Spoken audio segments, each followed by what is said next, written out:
Problemi më të rishtues i kësaj është që ne kemi krijuar një treg vendas shumë të madh, kemi ulur në nivele të frikshme moshën e përdorimit. Nëse dikur shitej te universitetet, sot jemi te 9 vjeçare. 8 vjeçare. 9 vjeçare.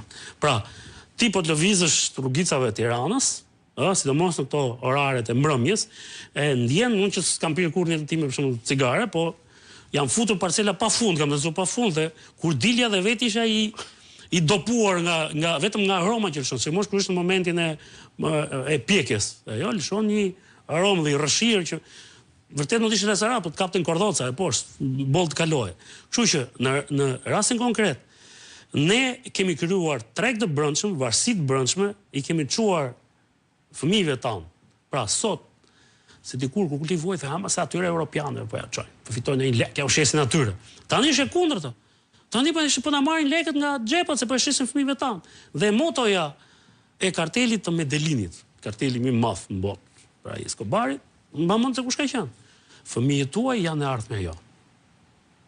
Pra, nëse fëmijët tanë nuk do ktheheshin në Ndalo për një çast. Përdorues të narkotikëve, narkotrafiku do falimentonte. E kuptova panoramën. Është nga njëre e trisht në vetvete që të bësh pyetjen se duhet të përgatitesh, të kesh një lloj guximi për dëgjuar përgjigjen, të cilën jo sa nuk e di, po nuk e di dimensionin njeriu i zakonshëm në Shqipëri, që është i ndershëm dhe që merret me bën një jetë të vështirë, nuk e mendon që është kaq komplekse, edhe kaq natyrisht e rrezikshme gjithashtu.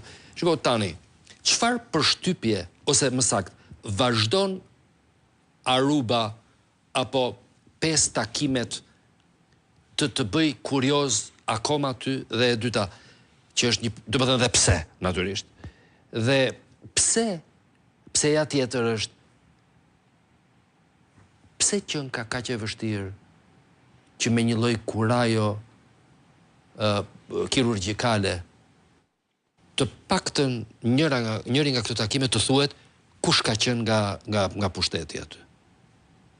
Ndërkohë ajo flitet, njerëzit e dinë, e flasin, e thonë, kanë dalë dhe emra.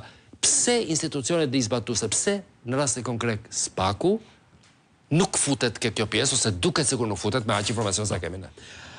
Në këtë çështje un kam një avantazh dhe njëkohësisht një dizavantazh. Pse?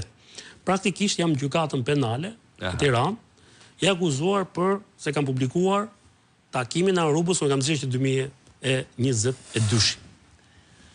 4 vjet përpara. Dhe sigurisht më kanë çuar atje pa dalë këto që nxori SPAK-u, mbrapa, sepse donin të arrinin përfundimin çfarë kisha unë nga dosja belge, se ishte një operacion që po e zeza, nuk ka ndodhur këtu, është operacion që është bërë atje. Pra, takimi i Arubës nuk e kemi kapur ne. Po jo, ajo nuk ka asnjë dyshim. Belgët nuk është se kemi pretenduar ndonjëherë. Duke gjurmuar 2 nga personat që do takoheshin, pa dashur kapën të gjithë tablon. Belgët 1. Pastaj u zgjerua se janë spanjollët. Dea për shembull, pastaj janë spanjollët, pastaj janë kroatët, pastaj janë italianët, u përfshi dhe Dea, pra panorama. Kaq të dambllosur e pas kemi patur këtë shërbimin e fshet domethënë apo. Me sa duket ata që mikpritën takimin nuk e menduan që të ftuarit e tyre ishin tashmë karrem. Dhe duke ndjekur karremin, ata pa dashur ranë në tufën e tonit, po i quajnë, nuk po i them peshkaqen dhe balena, po e peshku ton. Peshk që shitet shendat nga Japonia. Pra, kështu ishte historia. Ti mendon që do vi një ditë që ajo ngjarje do lexohet plotësisht? Më tepër se sa si ngjarje ajo. Dhe kur ta thash disfavor, pikërisht jam edhe kjo është çështje me prokuror. Pra un kam pal prokuror atje në proces. Pra ti nuk mund të flasësh, nuk mund të jem dot më shumë detaje se përdoret kundër meja në proces.